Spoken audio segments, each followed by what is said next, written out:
Ferrari, Netflix, Petit Bateau, Carrefour, Facebook, Decathlon, McDonald's, EDF, FIFA, Apple, Mercedes, Orange, Coca-Cola. Google.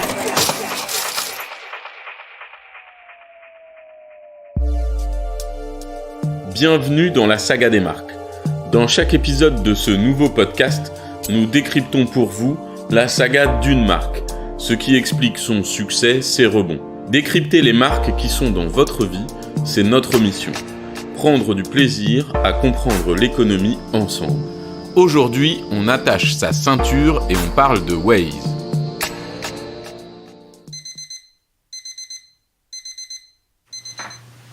Comme tous les matins, vous vous levez la tête de travers.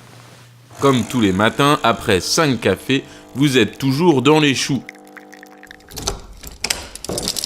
Et comme tous les matins, vous oubliez de sortir les poubelles et bien sûr, comme tous les matins, vous perdez votre temps en voiture à cause des bouchons, des travaux et autres aléas de la route. Mais avec l'application Waze, fini tous ces petits soucis. Avec ses 120 millions d'utilisateurs dans le monde, dont 12,5 en France, Waze est un carton. Si bien que le géant Google l'a racheté en 2013 pour $1 milliard. Beaucoup de pognon, aux alentours du milliard. On vous explique le succès et la saga de Waze. Waze, the number one real-time navigation app. À la base, c'est un petit projet lancé par Ehud Shabtai. En 2006, ce jeune diplômé en informatique et philosophie veut ajouter les routes manquantes d'Israël au GPS existant. Il développe alors une carte basée sur le modèle du crowdsourcing.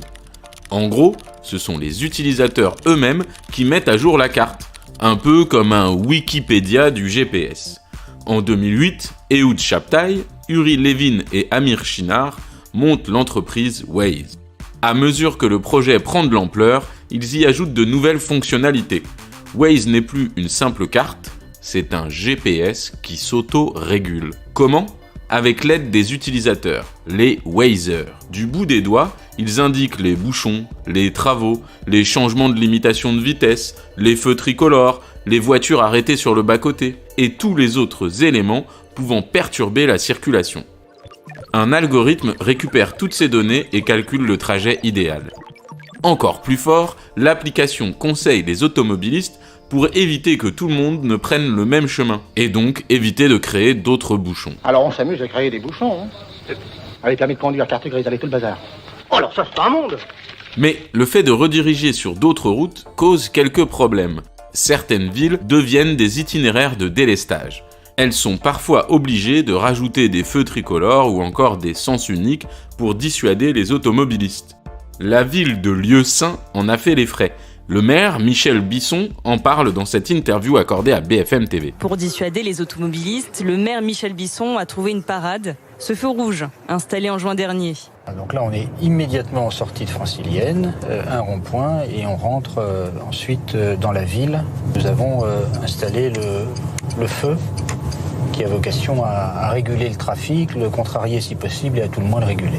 Cette rue a même été transformée en voie à sens unique à la demande des riverains, dépassée par le balai matinal des voitures et des poids lourds. Encore une fois, Waze compte sur ses bénévoles pour gérer les rapports souvent tendus avec les communes.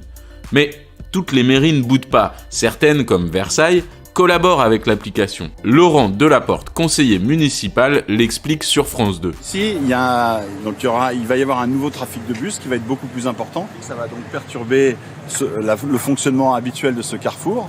Il va donc falloir qu'on mette en place sans doute un feu rouge et qu'on puisse gérer les bons échanges de temps entre les différentes voies. Et avec Waze, on pense que ça nous sera beaucoup plus facile. Les plus actifs des bénévoles sont appelés les éditeurs de cartes. Ils dessinent tous les axes routiers avec sens de circulation, limitation de vitesse. Ils prennent aussi en compte les travaux pour faire des mises à jour. En France, on dénombre 980 éditeurs. D'autres bénévoles s'occupent de traduire l'application ou encore d'essayer en avant-première de nouvelles fonctionnalités. Les bénévoles sont tellement efficaces que les salariés de Waze n'ont presque plus rien à retoucher. Non, pas tous. L'application étant gratuite, comment Waze gagne de l'argent ? Facile, avec la publicité. Toutes les données récoltées permettent à l'application de connaître les habitudes des automobilistes et donc de cibler la pub. Thomas Guignard, directeur de la région Europe, Moyen-Orient et Afrique de Waze, parle sur BFM Business de cette stratégie. On a mesuré, ça fait des années qu'on dit, on est le nouveau panneau d'affichage. Les gens en voiture regardent maintenant leur écran plutôt que les panneaux d'affichage promotionnels. Donc on avait la conviction qu'on amenait les gens en magasin. Comme c'est plusieurs années qu'on teste, maintenant on en a la preuve. Donc on a beaucoup d'études, beaucoup de chiffres qui démontrent que, et c'est le cas avec Danone où on a fait cette étude-là, si on fait une campagne avec nous publicitaire, alors on déclenche plus de ventes en magasin. C'est plus 6% dans le cas en particulier de Danone, mais les autres études, c'est pas rien, c'est significatif, c'est vrai que ça marche assez bien. Chaque jour en France, Waze est utilisé en moyenne pour 300 000 trajets domicile vers magasin. Par trajet, l'application affiche en moyenne 2,2 pubs. Les grandes marques comme McDo, Burger King, Auchan ou Carrefour payent entre 1 et 3 € les 1000 affichages.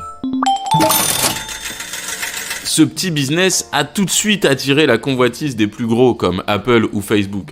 Et c'est finalement le mastodonte Google qui a chopé le pompon et racheté Waze pour $1 milliard en 2013. Aujourd'hui, le chiffre d'affaires de l'application n'est pas public, mais il avoisinerait les centaines de millions d'euros. Un bel investissement pour Google. Waze n'est pas prêt de s'arrêter là. Il veut démocratiser le covoiturage pour réduire encore plus les bouchons avec une appli Carpool. With Waze Carpool, you can get to know fellow carpoolers before you ride. Both riders and drivers have detailed profiles so you can find the right carpool buddy for you. Carpool met en relation des conducteurs qui partagent le même trajet contre une poignée de dollars sur lesquels Waze récupère une commission. Actuellement disponible aux États-Unis, Carpool est testé au Brésil et en Israël. L'application devrait bientôt arriver en France et faire face à son principal concurrent, le français BlaBlaCar.